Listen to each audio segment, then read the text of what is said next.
my toxic trait is thinking I will still remember that idea 10 minutes from now. 10 minutes from now, I could tell you for free, I won't remember a damn thing.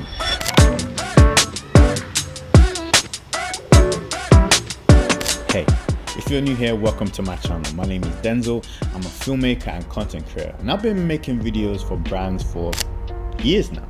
But last year, I finally cracked the code of making content consistently for myself. So I want to help you do the same. I'm going to share what's worked for me, and hopefully some of these methods will work for you too. Let's get into it. Go ahead, start it up right now. Baby got a brand new style. They say it goes up, comes down, but we've been up here for a while. You see, this time last year, I decided to just stop overthinking everything. And it was honestly one of the best decisions I could have made, especially for my content creation journey. Now, sure, my follower count went from 2,000 to over 50,000 on Instagram, but the real shift that was happening was up here, my mindset. I finally felt free to create how I've always wanted to, and that's led me here. I finally started my very own YouTube channel. Now, if you're struggling with overthinking and you feel like it's holding you back, these 3 simple steps will help you plan your next batch of videos with a level of confidence. First up, we're going to identify our who, what, and why. See, a lack of clarity on why you want to create and who you want to create for can just be crippling. I experienced this and it left me feeling lost and unsure of myself at the time, which then led me to start overthinking and having thoughts like, who even cares about this stuff? Will my content resonate? And is any of this stuff I'm saying even valuable? So if you've had those thoughts and feelings, I feel you. But it ain't all doom and gloom. So what really helped me in this scenario was to simply just stop. I just stopped creating for around a week or 2 to get really clear on my purpose. Now you might be thinking, but Denzel, what does that even look like? I got you, okay? So I want you to note this down. I want you to ask yourself these 3 questions. Question 1, do you want to educate, entertain, inspire, or just simply connect with your audience? Question 2, what would you enjoy creating? Question 3, what unique value could you give to your audience? So when I answered those questions for myself, I found out that I loved sharing breakdowns and tips and tricks from, the creative side of filmmaking, like lighting guides, color grading, behind the scenes, all of that. And then I also really enjoy being able to inspire others through the likes of storytelling content, which, by the way, I'm forever working on because it's so much fun. Figuring those things out allowed me to start planning a whole heap of content from a much more authentic place. Instead of doing what I saw other people doing or what I thought I should be doing, I was creating content that was just more true to who I am. And then those very videos started growing my community and also landed some pretty cool brand deals along the way. And that was all thanks to just taking time, slowing down, and figuring out my who, what, and why. Next up, let's talk about ideation. If you're feeling stuck and unable to come up with new and engaging ideas, honestly, don't stress. All creators struggle with this mental block at some point. I mean, all creators I've ever spoken to anyway. However, one of the best ways I found to combat this is just to knock down every single idea that pops into my head as soon as it does. We're just gonna idea dump it. Idea dumping. That's what we're gonna call it. And I'll tell you why. Because my toxic trait is thinking I will still remember that idea 10 minutes from now. I could tell you for free, I won't remember a damn thing 10 minutes from now. Ideally, we want to keep all of these ideas in one place. And I call mine my idea bank. Okay, 1 second.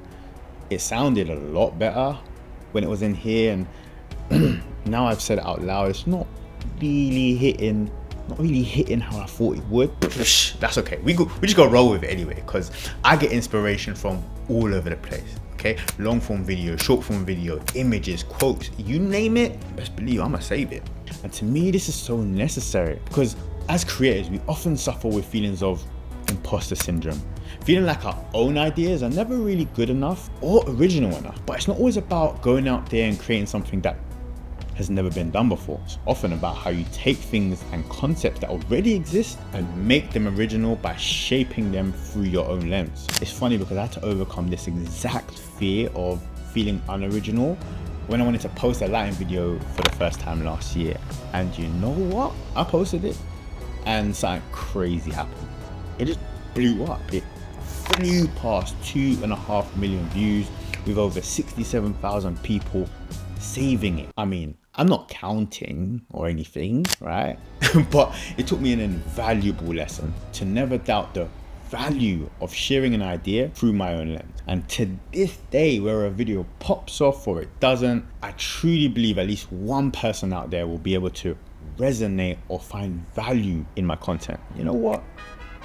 That's enough for me. And hopefully if you think about it like that, it'll be enough for you too. And that takes us to our third and final step, breaking it all down. So you've got your 3 W's over here. We've also got our ideas now, but you're still overwhelmed because even with that, where do you even start? And this is where we get practical. We need a system. You see, there's so many parts that go into making a video. So making it up as we go along just adds a level of stress and pressure that we just don't need. I realized this very, very quickly last year, and I had to come up with some kind of system to help me stay sane. Now, feel free to copy this exact workflow, or you can tweak it to however you see fit. We're gonna go from planning right through to scheduling. Okay, let's go. First up is ideation. Covered that already in step 2, but if you want a more detailed, granular breakdown of what that looks like with examples and my whole workflow there, let me know and I'll make a future video on it. Next up is scripting, and this can be as detailed or as casual as you like. I personally bounce between both, just depending on the type of video I'm creating.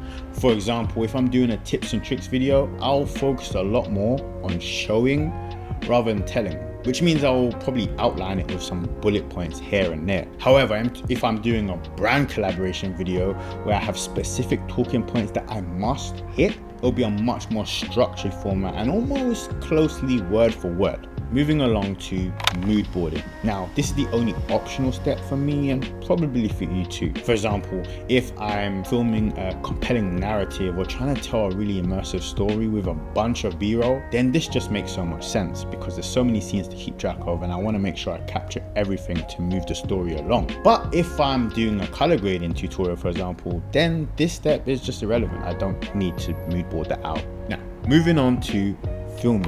I usually grab multiple takes of each segment, usually around 3 to be safe, because in the editing you need, okay? And if you're just starting out, you're gonna probably want to do 4 or 5 so you have multiple takes to choose from. It's rough when you just start out, and if you have only 1 or 2, it's not gonna be a good day for you. It's not gonna be a good day. We have arrived at editing, and here's where we put all our hard work together. You know, the clips, the music, the audio, the color grading, and all of that is made a lot easier by the previous steps we just mentioned. I would even go as far as to say it halves the editing time, and believe me, you want that because editing is the longest part of this whole process. We have arrived at scheduling, the final stop. Now, having set days where I post each week has allowed me to develop a habit, build momentum, and form a level of consistency that I just wouldn't have if I was posting sporadically. Also, there's something about putting it into my calendar that tells my brain it's a priority and not something that I'll just get round to if and when I have time. Because the reality is, time never just falls into your lap. You literally have to carve it out and create it for the things that you find important.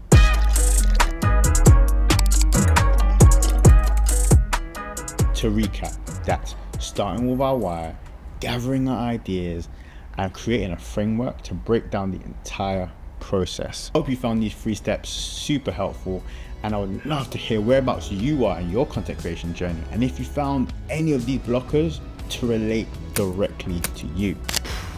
This was part 1 of what I hope to be a long and enjoyable new journey. So if you enjoyed it or found value at any point in this video, I'd love for you to hit that subscribe and like button. And I will see you in the next one.